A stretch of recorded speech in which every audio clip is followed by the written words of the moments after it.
Bonsoir à toutes et à tous, c'est Monsieur Discret et je vous retrouve avec grand plaisir pour une nouvelle vidéo qui sera en l'occurrence plutôt une audio puisqu'en fait il y aura juste une image et du son mais pas de vidéo pour la simple et bonne raison que j'ai été tagué et que je souhaitais faire ce tag sans trop tarder et que je n'ai pas vraiment la possibilité de faire une prise vidéo. Voilà, donc il s'agit d'un tag littéraire qui a été créé par je ne sais qui en fait, je ne connais pas le créateur ou la créatrice du tag. Et c'est la chaîne ASMR A Song of Peace for the Sleeper qui m'a tagué. Donc je remercie cette personne. Et je vais commencer sans plus attendre. Alors, il s'agit d'un tag qui prend la forme de l'alphabet en fait. Donc il faudra répondre à 26 questions. Et visiblement, il a été écrit en anglais, puisque bien souvent ce sont des initiales qui se rapportent à un mot anglais. Alors on commence avec A pour auteur. Auteur dont tu as lu le plus de livres. Alors c'est une question qui peut paraître simple en apparence, pour moi elle est difficile parce que je ne me considère pas comme un grand lecteur, j'aime bien lire de manière générale. Et, et j'ai pas d'auteur fétiche dans le sens où lorsque je vais lire un livre d'un auteur ou même une bande dessinée, parfois je vais avoir envie de découvrir plusieurs livres le plus vite possible de cet auteur. Mais il arrive assez souvent que je m'en lasse très vite à force justement de lire les mêmes auteurs d'affilée. Ça m'est arrivé notamment pour Amélie Nothomb et Bernard Werber. En fait, je crois que j'aurais dû espacer les lectures puisque finalement, lorsqu'on dévore littéralement toute la production d'un auteur, on remarque peut-être certaines redondances, certains thèmes qui finissent par revenir. On finit peut-être par tourner en rond. Donc pour revenir à la question, peut-être que c'est Émile Zola, l'auteur dont j'ai lu le plus de livres, puisque entre les livres que j'ai lus de mon initiative et ceux qu'on devait lire pour le collège ou le lycée, j'ai dû en lire peut-être allez 10, ce qui n'est pas beaucoup en soi, mais je ne suis pas certain d'avoir lu plus de 10 livres d'un même auteur. Alors on passe à la lettre B pour Best, la meilleure suite de série. Alors ça va être simple. J'ai lu Harry Potter comme beaucoup de monde et il y a deux livres de cette série qui m'ont beaucoup plu et justement il s'agit du deuxième, donc la suite du premier. Donc le deuxième m'a vraiment beaucoup plu pour une raison que je n'arrive pas trop à identifier. Et le tome 6 également, Le Prince de Sang Mêlé. Donc le tome 2 c'est La Chambre des Secrets. Alors lettre C, c'est pour que Current, lecture en cours. Alors j'ai commencé à lire un livre qui s'appelle Dans la forêt, donc qui a été écrit par une américaine dans les années 90, qui s'appelle Jean. J'ai un trou de mémoire, je ne sais plus, Jean quelque chose. Donc c'est assez captivant en fait, c'est deux sœurs de jeunes adolescentes qui se retrouvent dans un monde, je ne dirais pas post-apocalyptique, mais dans un monde où les ressources sont rares et donc elles doivent vivre avec ce qu'elles ont déjà dans leur maison et autour d'elles. Pour l'instant, je n'en sais pas beaucoup plus puisque j'en suis à la page 50, je crois. Alors nous passons à la lettre D. D pour drink, la boisson qui accompagne tes lectures. Bon, je trouve que c'est une question assez étrange. Je, je crois que quand je lis, je suis très absorbé et que je ne bois rien pendant que je lis, ou peut-être de l'eau. Comme e-book ou roman papier. Alors les e-books, qu'on appelle aussi les liseuses, permettent de lire assez confortablement sur un support électronique. Alors je n'en possède pas moi-même, mais j'en ai utilisé quelques fois et en fait, je suis assez mitigé parce que autant je trouve que c'est intéressant comme principe de d'avoir un livre, d'avoir plusieurs livres dans un espace très réduit, et puis d'utiliser moins de papier forcément. Mais l'expérience que j'ai eue avec, c'est que déjà, je trouve assez complexe l'utilisation en fait, la mise de livres sur les liseuses, et le tarif me paraît quand même assez élevé, alors que c'est quand même que des fichiers informatiques, on n'a pas toutes les dépenses liées au papier, à l'édition, et le tarif me paraît quand même assez abusif et dissuasif. Après, il y a aussi effectivement la sensation du livre traditionnel, du papier sous les doigts, qui est quand même assez agréable. Le fait de pouvoir prêter un livre qui nous a plu, etc. Donc tout ça fait que, pour l'instant, je trouve que l'e-book est intéressant, mais je suis davantage roman papier actuellement pour ma part. Alors, F comme fictif, un personnage fictif avec lequel tu serais sorti au lycée. Euh, Bien au lycée, je ne sortais pas, voilà. Question suivante. J'ai pour Glad un roman auquel tu es content d'avoir donné une chance. Alors curieusement, je dirais Harry Potter, même si aujourd'hui on ne discute plus le succès d'Harry Potter et l'intérêt d'Harry Potter lorsqu'on m'a conseillé de le lire il y a assez longtemps. Euh, je n'étais pas très convaincu puisque je crois qu'il n'en était paru que deux ou trois encore. Et pour moi, ça me paraissait vraiment un livre vraiment axé pour enfants et j'étais déjà adulte. Et donc j'avais commencé à lire quelques pages et je trouvais le début que ça avait un côté très bibliothèque rose ouverte. Et donc quelques mois plus tard, je lui ai donné sa chance et je l'ai lu en entier. Et là, effectivement, j'ai été convaincu.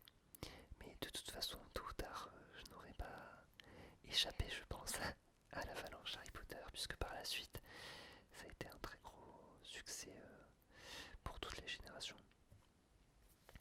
H pour Eden, un roman que tu considères comme un joyau caché.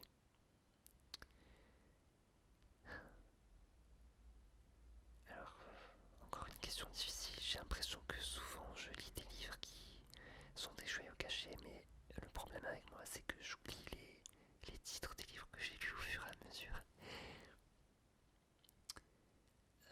Et puis souvent, je vais être touché par des livres plus par rapport à mon ressenti personnel, mon vécu personnel, l'âge que j'avais quand je les ai lus, ce qui m'est arrivé, donc c'est très difficile de répondre à cette question.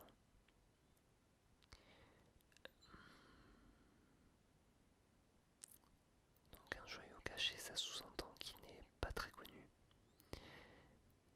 Et comme je suis actuellement en période de déménagement, j'ai mis tous mes livres dans un carton, donc je ne peux même pas regarder ma bibliothèque pour m'inspirer. Alors je vais dire la dernière bande dessinée que j'ai lue et qui m'a beaucoup marqué. C'est Ces jours qui disparaissent. Donc c'est une BD one shot, donc vous n'aurez pas à vous lancer dans une longue série de bande dessinée. Donc si vous la commencez, vous aurez le fin mot de l'histoire. Et vraiment je recommande vraiment cette bande dessinée. C'est une bande dessinée française. Donc ça s'appelle Ces jours qui disparaissent. Qui pour un moment important dans ta vie de lecteur. Ça je dirais, il y a fort longtemps, j'étais encore adolescent, j'ai participé à un concours organisé par Folio et j'ai reçu à ma grande surprise le deuxième prix en fait, et c'était 50 Folio, donc 50 livres de poche, enfin 50 livres petit format, mais Folio est une édition concurrente du livre de poche. Et du coup ça m'a permis de lire des livres dont je connaissais même pas l'existence et que je n'aurais peut-être jamais lu. Ceci dit, plus de 20 ans après, je n'ai toujours pas lu les 50. J'ai dû en lire peut-être 35, mais je désespère pas de finir les 15 derniers qui m'inspirent nettement moins de les finir au cours de ma vie. juste de finir. Alors j'ai fini il n'y a pas très longtemps un roman que j'avais longtemps laissé traîner dans ma bibliothèque, c'est Les Arcanes du Chaos de Maxime Chatham. Donc c'est un roman assez connu qui est sorti il y a pas mal de temps désormais. Moi je ne l'avais toujours pas lu et bon, c'est un livre assez captivant, donc si vous ne l'avez pas lu, je vous le recommande. K pour Kind, le genre de roman que tu ne liras jamais. Euh, alors j'allais dire les livres de ce qu'on appelle développement personnel, je trouve ça intéressant, mais moi je, je, je ne me vois pas lire un livre de ce genre, ça ne m'attire pas a priori, mais je réponds pas vraiment à la question parce que ce n'est pas un roman. Donc les romans que je n'irai jamais, peut-être ceux qui se passent avec un arrière-plan de guerre mondiale, première ou deuxième guerre mondiale. Pas que je considère que ce soit des mauvais livres en soi, mais j'aime pas du tout ce contexte. Enfin, j'aime pas du tout. Forcément, je pense que personne n'aime les contextes de guerre, mais je n'ai pas envie de me plonger dans ce contexte. Je n'ai pas envie de faire cet effort. Peut-être un jour, mais qui sait. Elle pour le roman le plus long que tu aies jamais lu. Euh, Lorsqu'un livre me plaît, j'ai tendance à ne même pas me rendre compte du nombre de pages. Donc, j'aurais dit Germinal, mais je ne sais pas s'il est particulièrement long. Il m'avait semblé quand même long, puisqu'on l'avait fait en lecture suivie au lycée. Et ça avait pris quelques semaines, mais en fait, il n'est peut-être pas si long que ça. M pour Major, le roman qui t'a causé le plus gros hook hangover, trop plein d'ivresse que tu ne pouvais plus rien lire après ça. Je dirais Les Infortunes de la Vertu du Marquis de Sade. Je l'ai lu quand j'étais beaucoup plus jeune et une fois que j'ai lu ça pendant longtemps, j'ai rien pu lire d'autre. Donc ça répond peut-être à la question. N pour nombre, le nombre de bibliothèques meubles que tu possèdes. Alors actuellement dans le domicile que je vais bientôt quitter pour cause de déménagement, j'en avais deux.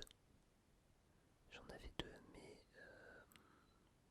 peut-être que je serai contraint de n'avoir désormais qu'un seul meuble bibliothèque dans mon prochain logement qui sera plus petit. Et du coup, je vais devoir peut-être me séparer de certains livres. C'est un exercice difficile pour moi, mais en même temps, je pense qu'il faut se rendre à l'évidence que certains livres comptent plus que d'autres et qu'il faut savoir peut-être dire adieu à des objets qui ne vous plaisent plus, que vous ne lirez plus. O pour One, un roman que tu as lu plusieurs fois. Alors quand j'étais petit, j'ai beaucoup lu et relu 10 tous les pouces verts de Maurice Druon. Donc l'histoire d'un petit garçon qui a un pouvoir, un super pouvoir ou un pouvoir magique de, de faire pousser toutes sortes de fleurs et de plantes n'importe où. Et qui veut soigner le monde, qui essaye de soigner le monde avec ça. P pour préférer, ton endroit préféré pour lire. Ah, sans conteste, un canapé bien confortable, bien moelleux. Q pour quote, une citation d'un livre que tu as lu qui t'inspire ou qui te fait ressentir plein d'émotions. Je suis assez médiocre à ce jeu-là. Souvent, dans des livres, je vois des phrases, je me dis ça ferait c'est une belle citation, c'est beau. Et je n'arrive jamais à les retenir. Et du coup, je retiens souvent des citations plutôt ironiques ou dérisoires et qui ne sont pas forcément inspirantes, mais qui sont plus faciles à retenir. Je pense comme ça à une citation qui est à la fois juste mais assez risible, qui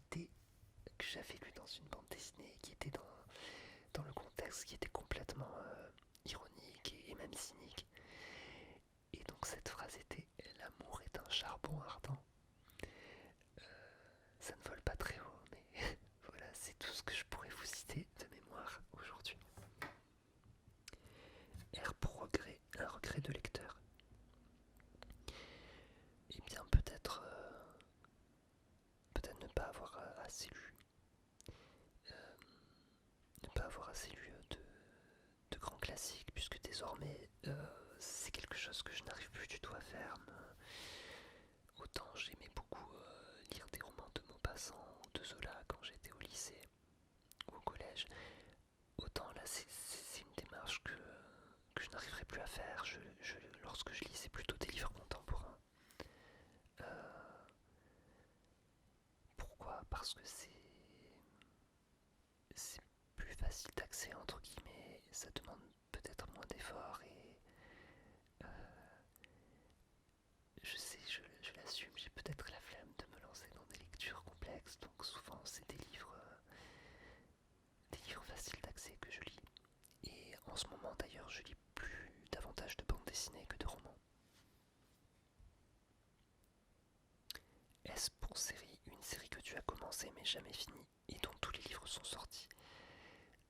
Alors j'ai un peu honte, mais j'avais commencé à lire 50 nuances de Grey, alors je sais plus comment je m'étais retrouvé à lire ce roman, peut-être par curiosité pour voir, oui peut-être très certainement d'ailleurs, pour voir ce que c'était exactement, pour avoir un avis personnel sur quelque chose dont tout le monde parlait.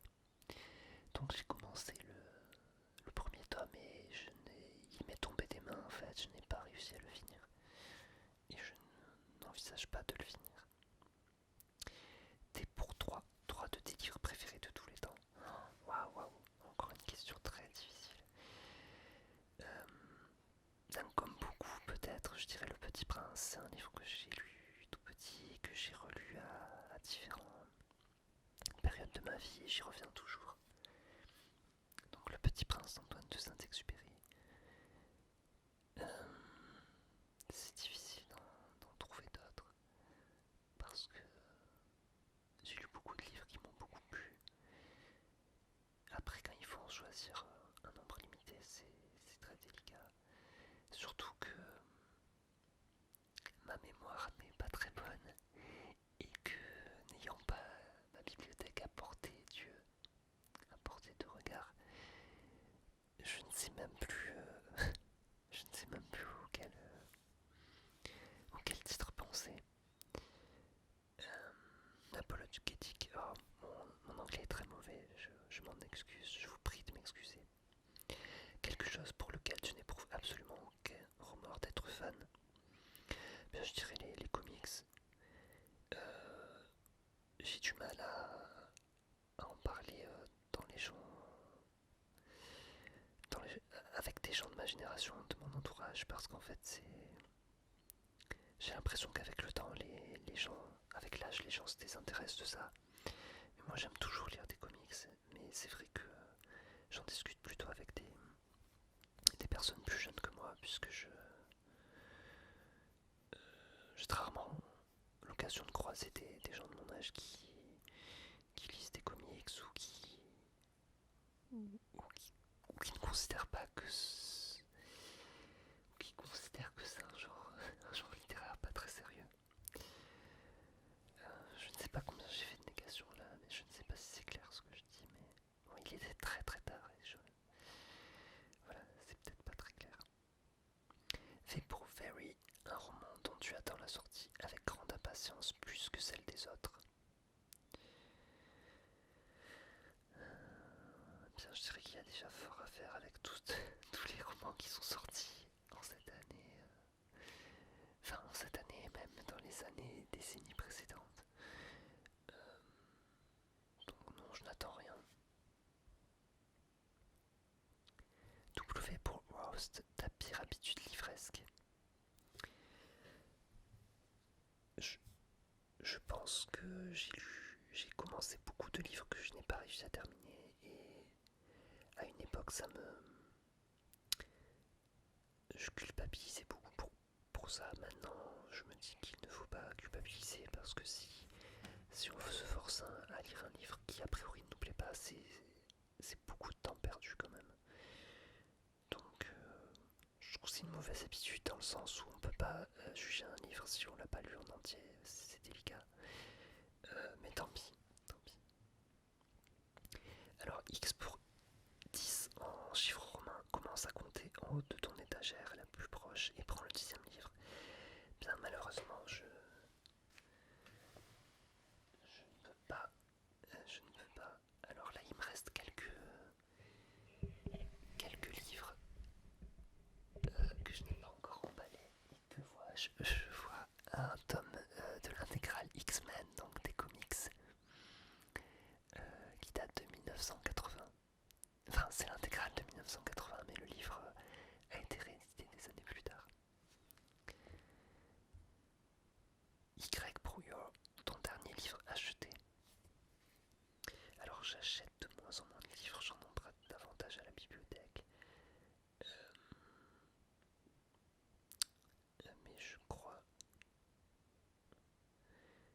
que le dernier livre que j'ai acheté, c'est un livre pour mon fils. C'est un livre de la série Les Pyjamasques, une série de livres pour enfants qui a été adaptée en dessin animé. Ça aide pour le livre qui a volé le dernier livre qui t'a tenu éveillé bien trop tard la nuit.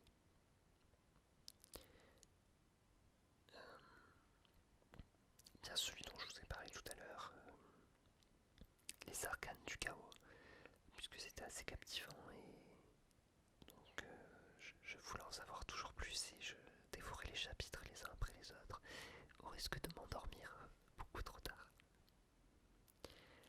Voilà, avec la lettre Z, je suis arrivé au terme de ce tag. Je remercie Song of Peace for Sleeper de m'avoir tagué. J'espère que comme moi vous êtes endormi ou presque. Je vais quand même essayer de trouver la force de taguer à mon tour une ou deux autres chaînes. Bah tiens, je vais taguer M Whisper to You Soul, puisque je pense qu'elle a probablement beaucoup à dire sur les livres. Et également Emily ASM Rose, si ces deux chaînes le souhaitent bien